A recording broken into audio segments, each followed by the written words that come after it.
What's the fastest way to take a look, based on multi-generational research, of what a good fat might be? Well, what fats have been consumed for the last pick an amount of time, 200 years, 500 years, 1,000 years, before we had almost any heart disease, cancer, and diabetes. And it has nothing to do with us living longer. That's actually a myth. If I had time, I can go over that one also.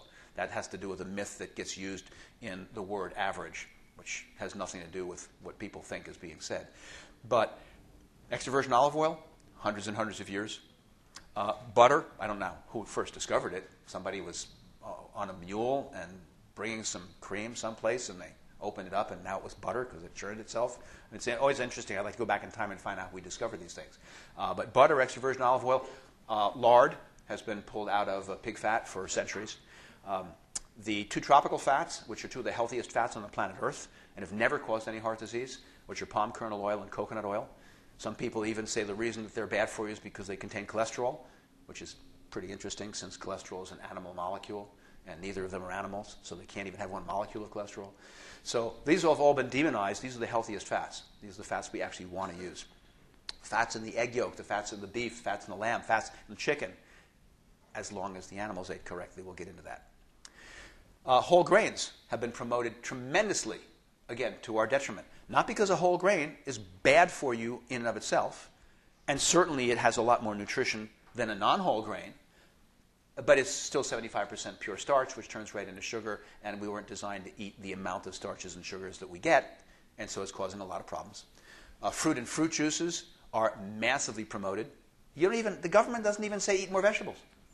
They say eat more fruits and vegetables. So what do people eat? More fruits. They taste good. And how much fruit would you have been able to eat in a traditional population?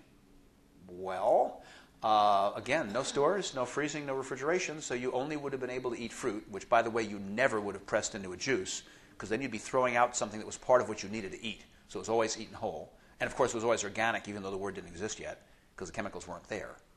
But the only time you could eat fruit was when they were available in your climate, because there's no store. So depending on where you were, unless you happen to live in a rainforest, they'd be available for 6 to 12 weeks out of the year. Then for the rest of the year, there's no fruit. We eat fruit all the time. We get what we eat. Corn, potatoes, and winter squash can sabotage our health because those are basically pure starch. I mean, those are the starches. And as far as your body is concerned, there's not very much of a difference between starch and sugar. You eat starch, it turns into sugar. So what has all this misdirection accomplished, where we're being told, don't eat salt and eat less animal protein, and oh my goodness, stay away from fats, eat a low-fat diet, etc., and eat lots more fruit? What has it done? Well, the research clearly shows that a great deal of our society is actually following this unhealthy and invalid set of recommendations. So they have followed, over the last 20 years, are people doing more of what the FDA food pyramid, which should be turned on its head, but are more people doing what it says? And they are. More people are eating whole grains. You know, they're buying the Cheerios that says whole grains. And more people are eating more fruits and vegetables, mostly fruit. And which vegetables? Well, you know, potatoes and corn are vegetables, right? So it has been conclusively shown in government research that we do have a larger percentage through, let's say, the last 20 years of people doing more of what we, not me, are telling them to do. So that is happening. We're telling them wrong, but that is happening. Let's take a look at what these changes have done in the health of the American public. Now, the Centers for Disease Control has been doing a long-term study, started in 1985, and pretty much stopped in 2012 when they were too embarrassing what they were finding. But they wanted to take a look at what all the different states were reporting as the number of adults classified as overweight or obese, and how that progressed from year to year as we continue to promote to people, eat more fruits and vegetables, eat more whole grains, et cetera, et cetera, et cetera. This is the United States, obviously, and the white states are the states which had not yet started reporting to the CDC the percentage from the doctors and the disease centers of people that were overweight and obese. So the light blue, as it says, is states in which 10% or below of the adult population was classified as overweight or obese, and the slightly darker blue was 10 to 14%. So we go from year to year, and for the first 3 or 4 or 5 years, all that's happening is the states are starting to report in for this big study. So instead of whites, they start to fill in, you see what's going on. And so we're getting more and more filling in. And then all of a sudden in 1991 they needed another category, because since people are eating more fruits and people are eating more grains, and any farmer, if you ask them, how do you get animals to get fat as fast as possible, they go, well, you feed them grains and you never let them eat anything else. So it's very well known. Every farmer will tell you that. So they needed another category in 91 because all of a sudden 4 states or 5 states all at once came up where instead of being 10 to 14% of the adult population being overweight or obese, it jumped up to 15 to 19%. So they needed another color. So again, we get a couple more states filling in, and the states are all going in the wrong direction. None of them ever go from more obese to less obese because, like I said, the research shows the public is listening. They are eating more whole grains, they are eating more fruits, and we're causing all this problem. So we keep on going. 1995, 1996, 97. Oops, we need another category. Now we need a category for equal or greater than 20% of the population, and that popped up with 3 or 4 states at once. 98, 99, 2000. We have one holdout, our healthier state. Colorado is lagging behind everybody, but they catch up.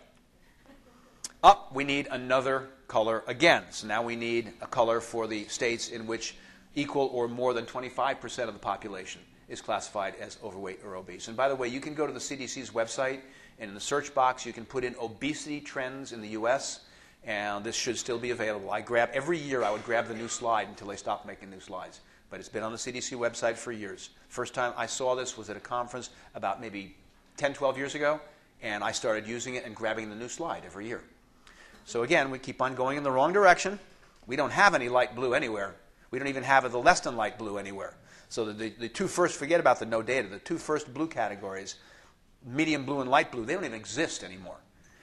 And 2005, we need another color for the area in which 30% or more of the adult population is obese or overweight.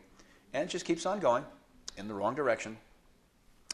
2009, 2010, 2011, and the final one was 2012 when they decided that they would pull off all the smaller colors so that it wouldn't look like there were so many changes, and change the color scheme, and then they said, this is too embarrassing, let's just stop doing it. So animal proteins, types, and qualities. Number 1, always remember that if we want to improve our health, we have to eat things which were healthy. I don't mean healthy for us, I mean the thing has to be healthy. In other words, if we're eating broccoli, we want a healthy piece of broccoli.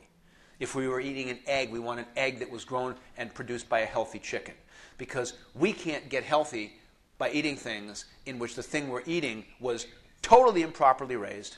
It wasn't fed its what I call species-specific natural diet, because it won't be healthy, and it's therefore not producing what our ancestors would have gotten if they ate the egg or if they ate the chicken.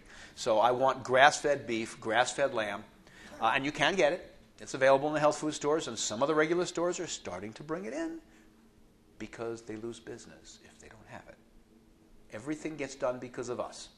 So I want pastured poultry, not free range, by the way. Free range is acceptable. A free range chicken has never seen a blade of grass and is required to have access to the out of doors, which maybe it went out there and maybe it didn't, has never eaten a bug or an insect, and those are part of a chicken's diet.